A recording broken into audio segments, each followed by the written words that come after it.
1950년대부터 전 세계의 학자들은 오래되고 살아있는 나무를 찾기 위해 끊임없는 노력을 했습니다. 나무가 살아온 시간은 나이테에 그대로 기록되어 있어 이 나이테를 통해 나무의 나이는 물론 과거의 기후와 병해충 등의 흔적, 고고학적 유적, 나무의 잠재 수명, 수많은 과학적 의문을 해결할 수 있었기 때문인데요. 인트로에 잠깐 보여드렸던 이 나무는 미국 시에라네바다 산맥에 있는 프레지던트라는 나무로 추정 나이 약 3200살, 현재 75m까지 자랐지만 지금도 여전히 성장 중이라고 합니다. 그런데 1964년 오래된 나무를 찾아 전 세계를 돌아다니던 학자들을 단체로 분노하게 만든 초대형 사건이 있었는데요.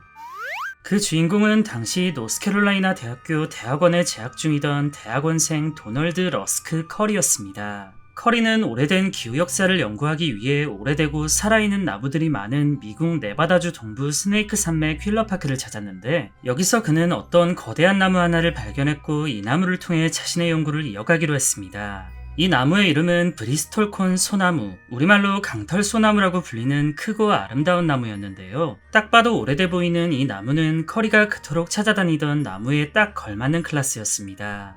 커리는 본격적으로 이 나무에 대해 알아보기 위해 생장추라고 하는 도구를 사용하여 나무에게 칼침을 놓았는데, 여기서 생장추란 일종의 나이테 측정기로서 나무에게 상대적으로 적은 손상을 입혀 큰 피해 없이 정보를 얻는 도구입니다. 이런 식으로 생장추를 박은 뒤 빼내게 되면 나무의 아주 일부분만 여드름 짜듯 빠져나와서 대강 어느 정도까지 성장한 나무인지 나이테를 통해 분석할 수 있었는데요. 들뜬 마음으로 생장추를 뽑으려던 그 순간 어이없게 생장추가 부러져 버렸습니다. 이 나무는 얼마나 오래되고 단단한 나무였는지 생장추 따위론 감히 그 속을 들여다볼 수 없었는데, 포기하지 않고 두 번째, 세 번째, 네 번째까지 생장추를 꼽아 시도했지만 여전히 뽑히질 않고 또 부러져 버렸습니다. 커리는 이 상황에서 두 가지의 선택지를 놓고 잠시 고민했는데, 첫 번째는 이 도구로는 연구가 불가능하니까 다른 도구를 써볼까 였고, 두 번째는 와 이 새끼 개빡치게 하네 그냥 잘라버릴까 였습니다. 놀랍게도 그는 첫 번째가 아닌 두 번째 생각을 선택하는데요. 평소 산림청 관리인들과 친분이 있던 커리는 이들에게 나무를 자르겠다는 허가를 요청했고, 그렇게 커리의 생장추를 박살낸 이 나무는 오랜 세월이 무색할 만큼 한순간에 잘려버렸습니다. 그런데 잘려나간 나무를 본 커리는 마치 은간호에게 후두부를 가격당한 것 마냥 깜짝 놀라게 되는데요. 나이테를 천천히 살펴본 결과 이 나무의 추정 나이는 4862살, 당시 흔하디 흔한 1000살, 2000살 먹은 나무들과는 차원이 다른 고조할아버지 나무였습니다. 2024년 기준 세계에서 가장 오래된 나무로 기록된 무드셀라의 추정 나이가 약 4856살, 심지어 이땐 1964년이었으니 이 나무는 무드셀라보다도 나이가 많은 진짜 할배나무였는데, 세계에서 가장 오래된 최장수 나무를 처음 발견하자마자 그냥 통째로 썰어버린 것입니다. 참고로 당군 할아버지가 태어나신 연도가 약 4300년 전, 이집트 피라미드가 만들어진 게 약 4000년 전, 즉 당군 할아버지가 태어날 때 피라미드가 지어질 때 이미 이 나무는 수백 살이 넘은 상태였는데, 세월의 흔적 때문에 나이테가 불분명한 부분이 조금 있어 추정 나이가 5000살 이상이라는 분석도 있었습니다.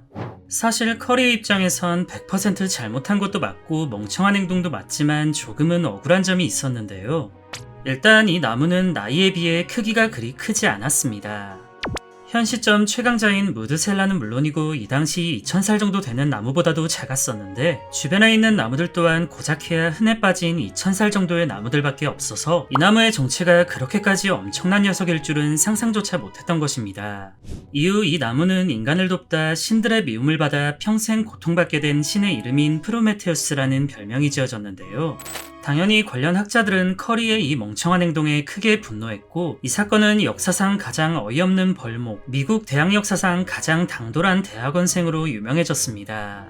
이 엄청난 사건의 주인공인 커리는 이후로도 학자의 길을 이어갔고 2004년 70세의 나이로 세상을 떠났는데, 아마 저승에서 4800살 많은 나무를 만나 심하게 까이지 않았을까 생각됩니다. 여담으로 우리나라에서 가장 나이가 많은 나무는 얘네들에 비하면 아직 유치원생이나 다름없는 애기 같은 나무인데요. 1400년간 정선군 사부급에서 한자리를 지키고 있는 천연기념물 제433호 정선두이봉 주목이라고 합니다.